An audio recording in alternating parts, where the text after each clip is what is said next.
c'est ici, dans ce charmant petit village qui se prénomme Holzheim, que se déroule la 9e édition du Festival de l'humour Holsi. Tu es l'organisateur du Festival de l'humour à Holzheim. D'où est venue cette idée? Alors l'idée c'était tout simplement de dynamiser un petit peu le village de Holzheim au mois d'août, c'est-à-dire là où il se passe en général pas grand-chose. Voilà, donc montrer qu'il y a des gens qui partent pas forcément en vacances et leur donner un accès à la culture à des tarifs raisonnables et surtout découvrir des artistes pas forcément connus, voilà, et qui ont un talent, qui sont tous des professionnels parce qu'on les sélectionne et on n'accueille que des artistes professionnels ici. Voilà. As-tu eu de grandes difficultés pour lancer ce festival, du moins lors de la première session? Alors on est parti de rien, c'est-à-dire que budget zéro, une salle vide qu'on a équipée nous-mêmes en bricolant un petit peu, c'était il y a 9 ans, donc effectivement on avait on est parti de rien. Et on a commencé à faire du développement local, des artistes locaux, c'est-à-dire des gens qui avaient un petit talent, chansons, qui dansaient, qui chantaient. L'idée est partie de ça au début, de faire une scène ouverte aux jeunes talents. Et de là, c'est développé, comme moi je suis également humoriste, c'est développé une partie totalement humoristique avec un vrai plateau d'artistes, un festival d'humour. Voilà. Donc la deuxième année, on va dire, officiellement, c'est lancer le festival d'humour. Justement, à ce sujet, étant artiste toi-même, cela n'a pas aidé un peu le fait de pouvoir inviter, de connaître ce milieu? Alors l'avantage d'avoir cette double casquette, effectivement, ça aide à rencontrer des gens, à avoir des potes dans le milieu aussi. Donc ça aide vachement parce que comme moi je fais d'autres festivals également, je rencontre des artistes, des petits coups de cœur, on échange de numéros, échange de contacts, je les invite à jouer dans mon festival, je suis invité des fois à jouer dans d'autres festivals aussi, donc il y a des vrais échanges entre artistes comme ça qui se créent et c'est vraiment très sympa. Et je m'éclate autant sur scène qu'en organisation. D'accord, Laurent, rassure-nous, l'année prochaine tu seras toujours présent? Je serai toujours présent avec un gros plateau d'artistes puisqu'on fêtera nos 10 ans. Donc là, on va faire un gros festival avec vraiment tous les artistes qui ont un petit peu marqué les esprits ces 9 dernières années. Et ça va être très sympa.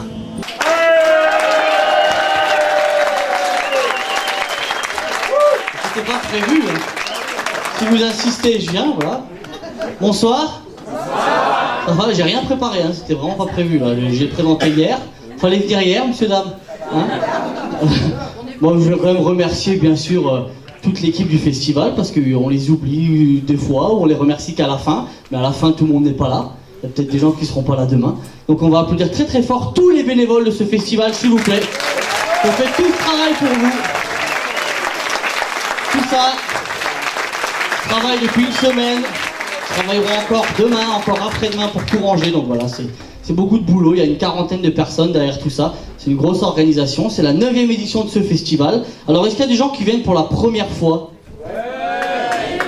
Ouais, levez la main, levez la main. Je vous félicite pas,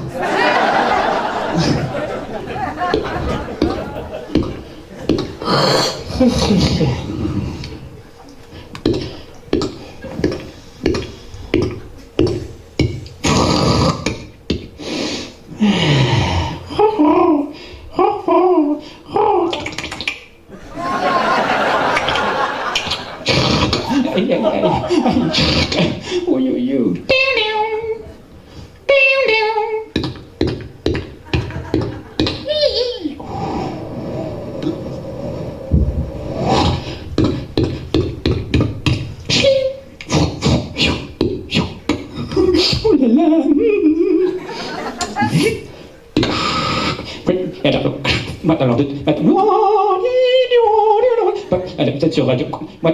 Alors maintenant.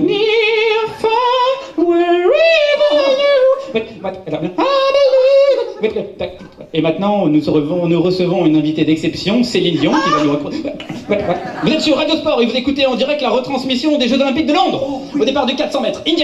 Moi? Oui, vous. Vous voyez bien que vous êtes dans un stade. Vous savez votre public. Le public vous acclame.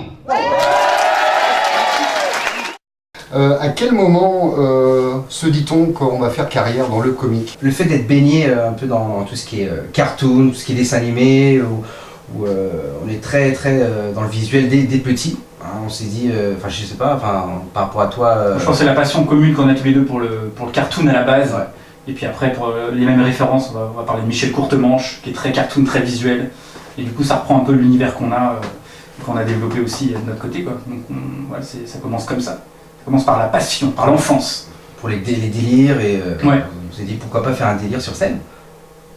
Vous travaillez actuellement dans un parc d'attractions très connu, très réputé. Est-ce que justement ça vous aide dans vos spectacles? Alors Francis, on va être honnête avec toi, en fait non, pas vraiment, parce que le parc dans lequel on travaille, c'est vraiment basé sur le côté enfantin et le côté un peu la fantaisie. Ah. Et nous, on est du cartoon, on va dire un Trash. peu trash. Ouais. C'est-à-dire qu'on va pas hésiter à mourir, à s'écraser, à se taper. Ouais. Et ça va pas vraiment dans les valeurs du parc dans lequel on travaille de temps en C'est temps. pas genre princesse. Non. Pas trop. Non.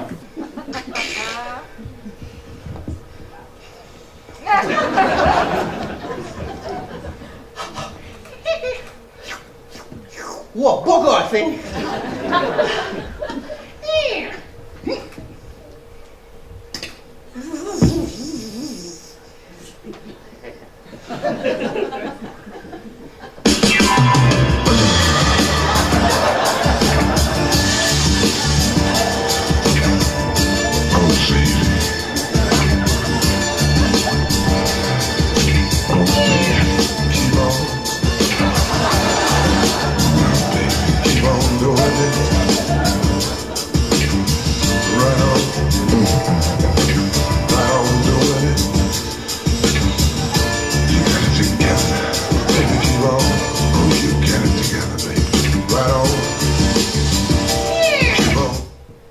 On dit de vous que vous êtes très complémentaires.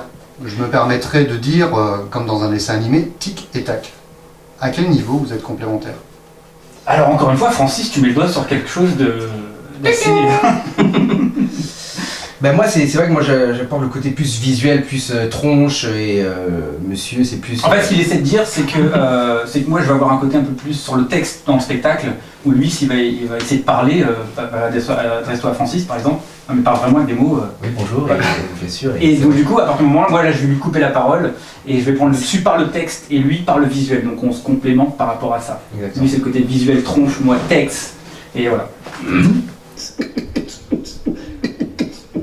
La fenêtre!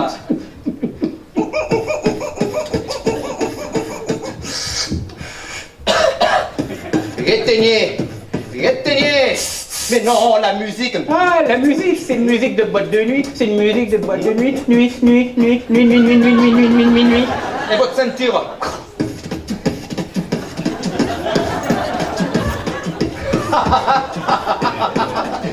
Je suis pas là pour rigoler. Bon, à votre avis, monsieur, vous rouliez à combien sur l'autoroute tout à l'heure?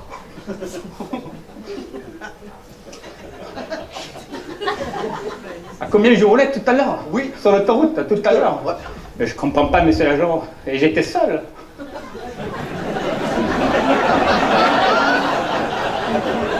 Sur scène, il n'y a rien et pourtant, on voit tout. Votre seule limite, c'est l'imaginaire du public. Vous mélangez cartoon, les movies et notre quotidien. Vous ne trouvez pas que cette alchimie est un peu irréaliste Totalement. C'est On est d'accord. c'est même surréaliste. Justement, c'est là où il y a plusieurs formes d'humour, et nous on va mettre le paquet, on va mettre l'accent là-dessus. C'est qu'il y a beaucoup d'humoristes qui vont parler vraiment de la vie de tous les jours, qui vont se reconnaître dans les situations de la vie de tous les jours. Nous, ça fait partie du slogan que vous avez cité juste avant. Il manque une seule limite, votre imaginaire. On va utiliser des choses un peu irrationnelles, décalées, pour arracher les gens de leur quotidien. Donc c'est ça, c'est que les gens qui viennent nous voir en spectacle, qui nous voient sur scène, ils oublient tout. Donc on va pas leur parler de leur quotidien parce que justement on n'a pas envie qu'ils y pensent. Il y a un peu ce côté-là. C'est qu'on n'est pas devant sa télé, là, hein?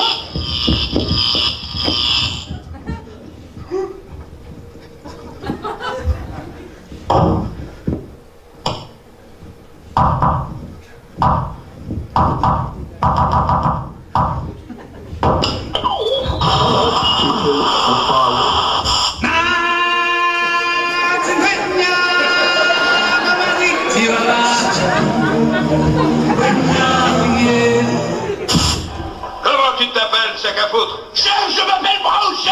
Mon cul, à partir de maintenant, tu t'appelles Blanche-Neige. Est-ce que ça te plaît, ce nom-là? Chef, oui, chef. On écarte les jambes et on fait une série de flexions des genoux. Comme ça. Il faut que vos jambes soient suffisamment écartées afin que vos genoux ne dépassent pas la pointe de vos pieds. Voilà ce qu'il ne faut pas faire. Hey, t'aimes bien les omelettes? Tiens, je te casse les œufs.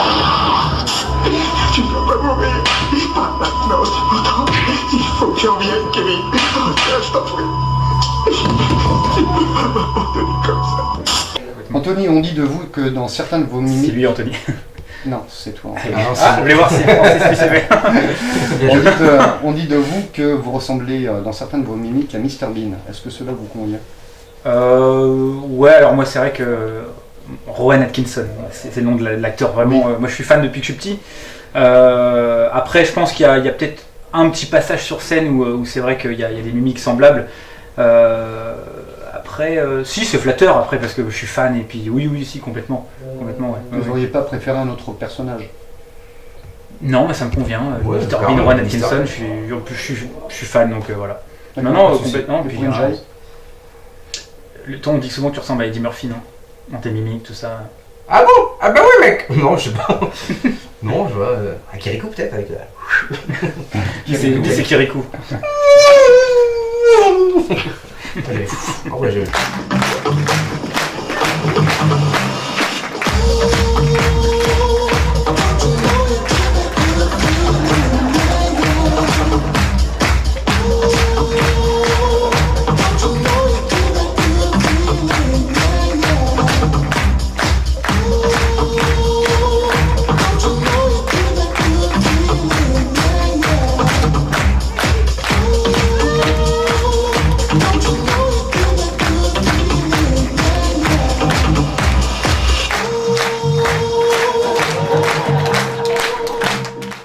Vous dites être un roue de secours, ça vient de vous. N'est-ce pas un prétexte pour vous attaquer à certains préjugés? Ah bah oui, totalement. Ah bah ça, totalement. De toute façon, je pense que d'ailleurs tout mon spectacle est un prétexte. Hein. C'est un prétexte à plusieurs choses, mais c'est vraiment juste un prétexte, quoi. Pour essayer de dénoncer, ouais, et entre autres les préjugés, ouais. Mais je m'attaque aux petits préjugés, moi. Je suis pas un grand combattant. Hein. Je suis plutôt un lâche. Donc je commence par les petits préjugés et j'en fais quelque chose d'énorme. Moi, je suis pas un enfoiré, je suis un gamin, je crois plus précisément. Je suis un vrai gamin dans ma tête, mais vraiment. Je sais pas, je vois qu'il y a des jeunes et tout. Toi, tu m'as dit que tu avais 12 ans par exemple, et pour moi, tu es un adulte. Mais là-dedans, il y a 5 ans d'âge mental, pas plus. Hein. Je suis un vrai gamin, mais vraiment. Pour vous dire, comme je suis un gamin, je suis comme un vrai gamin, comme tous les gamins, je mens tout le temps. Je passe ma vie à raconter des mensonges. Pour vous dire à quel point je suis un gamin, c'est quand je suis au restaurant et que je commande une boisson, je demande toujours une paille avec, pour pouvoir faire des bulles dedans. Non, mais même quand je commande du vin, hein, c'est pareil, c'est comme ça. Comme tous les gamins, je mange des bonbons. Et quand je mange un bonbon crocodile, je l'étire avant pour me donner l'impression qu'il est plus grand. Et quand je fais l'amour avec une fille, je fais vas-y, fais comme avec un crocodile. Je suis un gamin, je fais comme ça. Des fois, je rentre dans un bureau de tabac, tu vois, pour jouer au loto. Et puis, je joue au loto, les mêmes numéros que la personne qui était juste devant moi. Et quand elle parle, je fais quoi que vous gagnez, vous serez obligé de partager avec moi. Je suis un vrai gamin, je suis comme ça, des fois je suis en voiture, je mets mon clignotant à droite et je tourne à gauche. Ce que j'adore faire aussi avec ça, c'est génial, parce que moi, comme j'ai un emploi du temps bizarre, je peux aller au cinéma l'après-midi. Quand il y a quasiment personne, ça c'est génial, il y a 3-4 personnes dans une salle de 500. C'est génial parce que je rentre dans la salle et je vais m'asseoir juste à côté de quelqu'un. Et quand la personne se déplace, je la suis. Je suis un gamin, c'est trop comme ça. Depuis septembre 2010, vous êtes l'un des pensionnaires, parce que je pense que c'est comme ça qu'il faut qu'on le dise, l'un des pensionnaires de Laurent Ruquier sur France 2 dans l'émission Ne demande qu'à en rire. Ouais. Quelles sont vos impressions? C'est sympa. Non, mais à part ça. Non mais c'est l'émission, clairement, concrètement, l'émission elle a changé ma vie, mais vraiment totalement. Il y aura, je pense, un avant et un après cette émission. Moi elle m'a pris, on va dire, 2 ans et demi de ma vie. Parce que à partir du moment où j'ai été dans l'émission, ce qu'il faut savoir, c'est qu'on ne pense qu'à ça. Mais vraiment, c'est-à-dire jour et nuit. Donc c'est un boulot à plein temps cette émission, mais elle procure des satisfactions vraiment incroyables. Et oui, ça nous a fait connaître du grand public. Là-dessus, ça a changé vraiment totalement, je pense, notre considération notre approche du métier et l'approche des autres par rapport à nous. Alors, si vous me trouvez bizarre, ok, je l'accepte, mais sachez que moi aussi je vous trouve bizarre. Vous, par exemple, je vous trouve bizarre quand vous lisez votre horoscope. Quand tu lis ton horoscope et qu'il est bien, ah, t'es content. Quand il est pas bien, bon, de toute façon, c'est que des conneries, je crois pas du tout. T'es bizarre quand tu dis un secret à quelqu'un. Tu me jures de pas le répéter. Jure-moi de pas le répéter parce que lui m'a fait jurer que je te le répéterai pas. T'es bizarre quand t'es dans ton lit.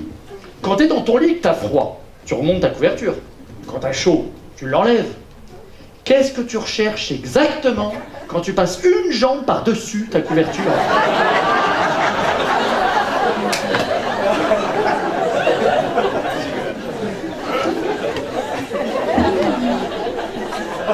C'est ni chaud ni froid. C'est tiède. On est bizarre quand on parle à un bébé. Oh mon Dieu, comment il va, tiens. On essaye de parler comme lui, on s'adapte à son langage. Pourquoi est-ce qu'on fait ça? Quand tu parles à un déficient mental, tu fais pas « Mec, comment tu vas, ça va bien ?»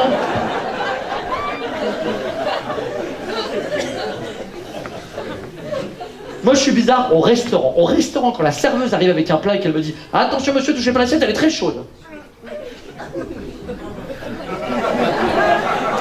Moi, j'ai l'impression que l'assiette, elle m'appelle. C'est qu'elle me fait « Touche-moi. Je suis chaud. Je suis brûlante. Appelle-moi Coralie. » Pourquoi dites-vous un grand petit comédien est né? Ça me dit quelque chose. Un grand petit comédien est né. Ouais, ça c'est une façon à mon avis, mais j'aime bien. Parce que ça fait genre modeste. Et ça fait genre... C'est très contradictoire tout de même. Bien sûr, mais je suis quelqu'un de très contradictoire. Hein. De toute façon, dans mon spectacle, c'est que ça. Hein. Mais c'est bien parce que ça fait genre modeste, genre on se dit on se méfie pas de lui, et crac. Alors c'est pas facile d'être roux, tiens, surtout quand t'es jeune. Pas facile d'être roux. Hein, pas facile à toujours être choisi en dernier, en cours de sport, pendant la sélection des équipes. Il y en a d'autres, hein, moi je ne jouais jamais. Tu vois, je jouais si on avait un qui se blessait, oui, j'étais le remplaçant. J'étais le roux de secours.